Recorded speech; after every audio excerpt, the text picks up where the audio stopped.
Bonjour et bienvenue dans J'aime l'écho, l'émission qui donne la parole aux chefs d'entreprise. Véronique Bougardier, bonjour. Bonjour. Vous êtes présidente du cabinet Bougardier, vous êtes une spécialiste du crédit hypothécaire, un intermédiaire, un courtier auprès des banques qui pratiquent ce genre de prêt en France ou d'ailleurs en dehors de France. Quelqu'un qui a besoin de trésorerie, qui est propriétaire, peut obtenir un prêt en fonction de la valeur de son bien. Le prêt n'excédera pas 50% de la valeur du bien. Il n'y a pas d'assurance ni d'apport personnel exigé.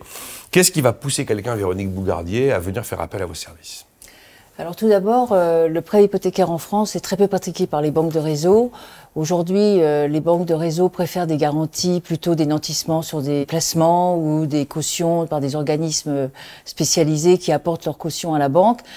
Et on est obligé de travailler. La plupart de nos partenaires bancaires sont des banques étrangères. Des banques étrangères, d'accord. Qui sont, elles, habituées dans leur pays à faire du prêt hypothécaire, mais qui viennent en France.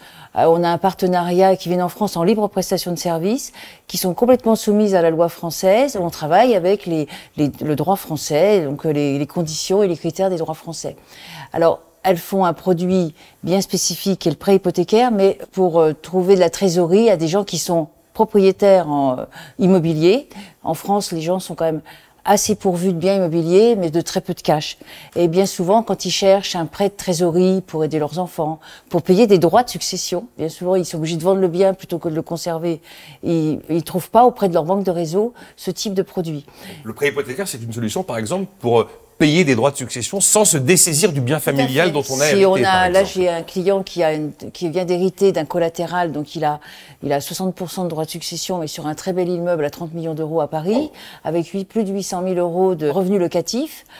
S'il n'a pas 11 millions pour payer ses droits de succession, il ne pourra pas conserver le bien. Wow, 11 millions, wow. Aujourd'hui, le client, il se pose la question de savoir s'il va conserver le bien ou pas.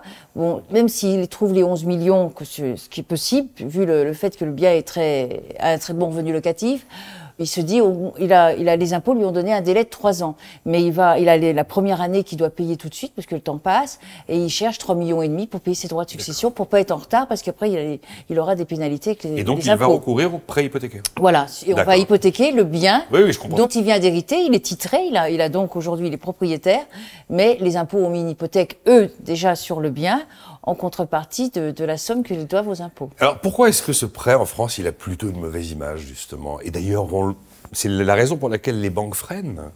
C'est deux choses. Il a une mauvaise image parce que personnellement, donc ça c'est un peu dans l'esprit français, avoir un prêt, avoir une hypothèque, c'est mal vu. En revanche, avoir un prêt, non. Tout le monde fait un prêt avoir bancaire un prêt classique hypothécaire pour acheter de l'immobilier. Oui, mais quand on achète libérer du cash par un prêt hypothécaire, on n'a pas le réflexe en France. On n'a pas le réflexe parce que les banques ne proposent pas ce produit en pourquoi France. C'est l'œuf et la poule, là, votre Pourquoi histoire. Alors c'est très simple. En France, on a, si tout va bien, on a une très belle sûreté hypothécaire, on a un bien en garantie. Pour une banque, c'est une sûreté royale. Seulement, au moment, s'il n'y a pas de contentieux, si tout se passe bien, bon, c'est parfait. Le jour où il y a un contentieux, il faut actionner la garantie. Les délais, comme la loi est comme très protectrice de l'emprunteur, les délais de mise en vente d'un bien hypothéqué pour une créance, la banque a une créance hypothécaire, elle met 1 an, 2 ans, 3 ans, plutôt 5 ou 6 ans à faire vendre le bien. Ah oui. Donc c'est un peu le parallèle avec un propriétaire qui a un locataire défaillant. Aujourd'hui, vous avez des propriétaires, ils veulent plus louer pour la bonne raison que c'est très difficile d'expulser. Donc, tout le monde loue en location saisonnière ou en courte durée. Donc, les banques françaises, elles ont opté pour des produits beaucoup plus simples au niveau du recouvrement, puisque quand il s'agit d'un prêt immobilier, les 90% des prêts sont faits avec une caution. Et si le client est défaillant, la caution paye la banque et c'est après la caution, qui est un organisme qui va, lui, faire le recouvrement. Moi, je vous disais avant l'enregistrement de notre entretien, si les Français n'aiment pas le prêt hypothécaire, c'est lié au Monopoly. Au Monopoly, vous retournez votre carte, c'est la carte hypothèque. Et la carte hypothèque, ça veut dire que vous êtes proche de la fin. Et on se dit, si je prends un prêt hypothécaire, ce bien immobilier que j'ai, je peux ne plus l'avoir, en fait. Voilà. C'est ça le risque quand même, Véronique Bougardier. Il y a quand même méconnaissance, parce qu'il y a beaucoup de personnes qui me disent, moi, si je fais un prêt hypothécaire, le bien, il apprend à la banque maintenant. Pas du tout. Mais oui, mais c'est l'impression. La banque, elle a simplement une inscription, et si le client paye pas, il y a une procédure tout à fait où le client, il prend un avocat, la banque aussi, et ça peut durer très longtemps. Mais le client n'est pas dépossédé de son bien. Il a une inscription. Lorsqu'on achète un bien immobilier, la plupart du temps, autrefois, on avait une inscription hypothécaire quand on achetait son bien. Aujourd'hui, c'est plus une caution, mais à l'époque, c'était un privilège de prêteur de denier. Donc, mais on ne le sentait pas de la même façon. Là, on refinance un bien que vous avez déjà, dont vous êtes déjà propriétaire. Donc, on a l'impression allez, on va dire d'en remettre une couche, quoi. C'est-à-dire de remettre une hypothèque.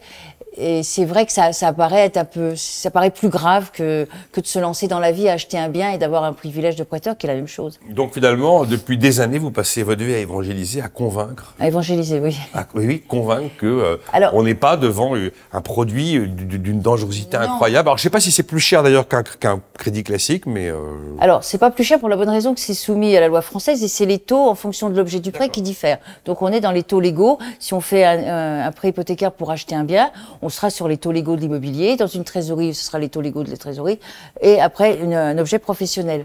L'hypothèque, elle peut servir surtout, moi j'évangélise parce que il y a très peu de contentieux, parce que c'est quand même, quand on fait un prêt hypothécaire, on regarde pas seulement le bien, mais la capacité à rembourser. On est tenu à ça en France. On prête pas sur une garantie, on prête sur une capacité à rembourser. C'est ce qu'oublient un peu souvent certaines personnes.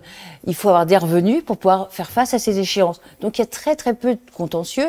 Quand il y a des accidents dans la vie, quand il y a un contentieux, la banque, elle cherche toujours à régler le problème entre l'emprunteur et le prêteur, pour la bonne raison que les délais de recouvrement seraient très longs si on faisait une procédure. Donc il y a très très peu de problèmes, mais surtout, pourquoi j'ai facile à évangéliser, à vouloir évangéliser le prêt hypothécaire, c'est parce que j'ai vu au fil de ma carrière que j'ai enrichi beaucoup de personnes, et avec bonheur, parce qu'ils ont pu, des promoteurs qui mettent de l'argent dans leur activité professionnelle, des gens qui ont pu acheter des parts sociales, leur patron leur proposait de devenir propriétaire d'une partie de l'entreprise, ou d'accroître leur patrimoine immobilier.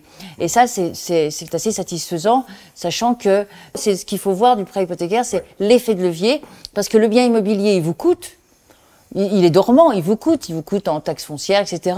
Et là, vous avez la possibilité de le liquéfier, ce qui n'est pas un très joli mot, de le monétiser pour faire d'autres choses, et des choses qui vont vous enrichir. Et pas forcément à l'acheter de l'immobilier d'ailleurs, c'est pas forcément d'acheter de l'immobilier, puis payer des droits de succession, ou acheter des parts sociales, ou aider ses enfants à acheter d'autres biens, ou payer des études à ses enfants, ce qui est un enrichissement aussi.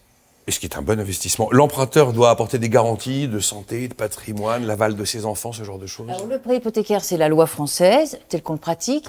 La loi française n'oblige pas à l'assurance. C'est les banques qui obligent à l'assurance. Donc nous, la plupart du temps, il n'y a pas d'assurance décès obligatoire. Donc les gens, la plupart du temps, n'en prennent pas parce que souvent, ils ont des revenus locatifs constants. Donc s'il arrive un problème, il y aura toujours des rentrées.